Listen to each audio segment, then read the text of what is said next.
নমস্কাৰ বন্ধু বান্ধৱীসকল, মই বিদ্যুৎ বিকাশ দত্ত। আপোনালোকে চাই আছে মোৰ ইউটিউব চেনেল এছমিছ কনচেপ্টছ বাই বিদ্যুৎ বিকাশ।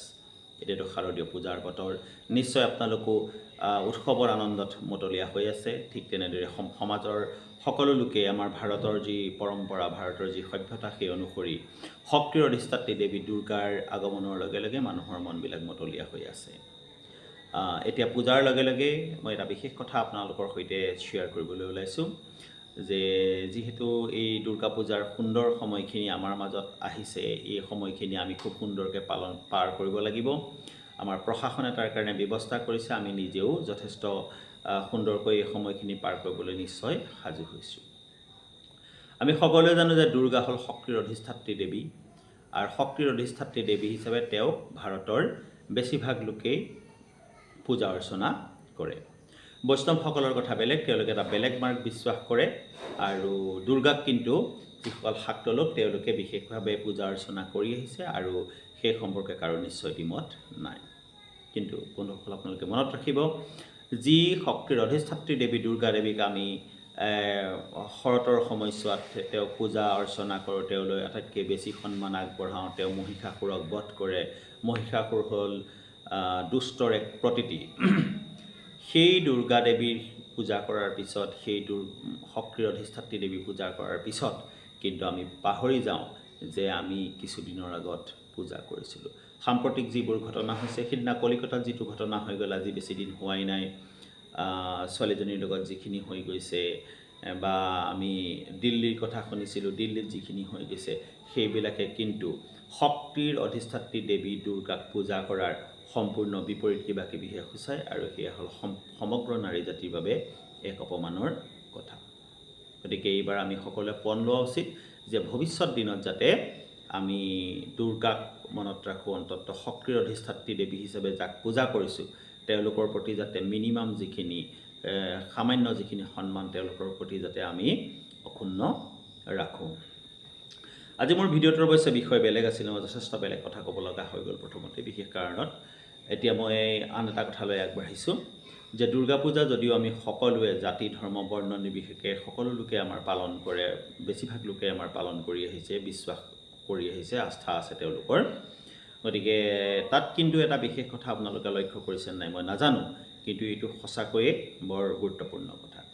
দুৰ্গা পূজা বস্তুটো আমাৰ ভাৰতীয় যি সভ্যতা বা ভাৰতীয় যি ধৰ্মীয় পৰম্পৰা, তাত থকাৰ উপৰিও কিন্তু তাৰ মাজত দুৰ্গা পূজা উদযাপন কৰাৰ মাজত কিন্তু এটা বিশেষ ব্যৱসায়িক স্বাৰ্থ বহু লোকৰ জড়িত হৈ আছে।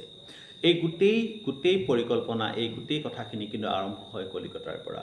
দুৰ্গা পূজা অহাৰ লগে লগে কলিকতাৰ ব্যৱসায়ীসকলৰ, যিসকল ব্যৱসায়ীয়ে প্লাষ্টিকৰ খেলনা, তেনেকুৱা পুতলা ইত্যাদি প্ৰস্তুত কৰে, সেই মানুহখিনিয়ে কিন্তু এক ডাঙৰ ব্যৱসায় গোটেই বছৰেকৰ কাৰণে কৰি লয়। আৰু আমিও কি কৰোঁ, আমাৰ যি সঞ্চিত উপাৰ্জন, যি সঞ্চিত পুঁজি, সম্পূৰ্ণৰূপে গৈ সেই মাহৰ সঞ্চিত পুঁজি বা তেনেকুৱা এটা শকত এমাউণ্ট গৈ আমি তাতে খৰচ কৰি আহোঁ। গতিকে আমি চিন্তা কৰা উচিত আমি ক'ৰ মানুহ আৰু আমি কেনেকুৱা পৰ্যায়ৰ মানুহ। দুৰ্গা পূজাত সৰু ল'ৰা ছোৱালীয়ে ধেমালি কৰিবই, খেলিবই, সিহঁতি ফূৰ্তি কৰিবই, তাহাঁতৰ জীৱনটোৱেই ঠিক তেনেকুৱা।